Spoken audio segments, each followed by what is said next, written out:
Bagong-bagong balita, isang dating SAF trooper ang magiging bagong hepe ng PNP Special Action Force na papalit sa sinabak na si Police Chief Superintendent Getulio Napeñas. Ibandila mo, Tony Velasquez. Kilala ang PNP Special Action Force bilang pinakamatitinik na mga pulis sa bansa.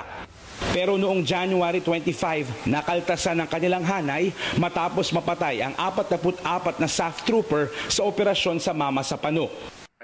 Sinibak sa pwesto ang kanilang hepe na si Director Getulio Napeñas.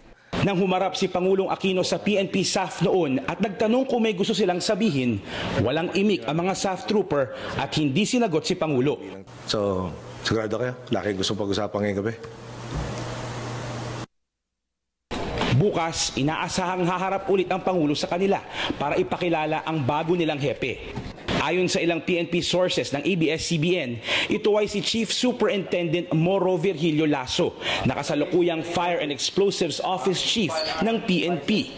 Nagtapos ng Philippine Military Academy noong 1984 si Lasso na ang unang assignment ay sa Special Action Force sa ilalim ng Philippine Constabulary.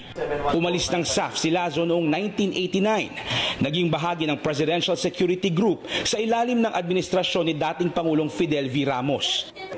Naging Provincial Director ng Benguet at Cagayan Valley at naging Regional Director ng Region 3. Pero noong 2010, bumalik ang dating SAF trooper sa kanyang unang assignment, ang PNP SAF, kung saan nagsilbi siya bilang Chief Directorial Staff hanggang 2013. Bukas, inaasahang formal na itatalaga sa Camp Bagong Diwa si Lasso sa harap ng isang hanay na sa gitna ng trahedya ay nananatiling matatag at buo. Jeff Canoy, ABS-CBN News.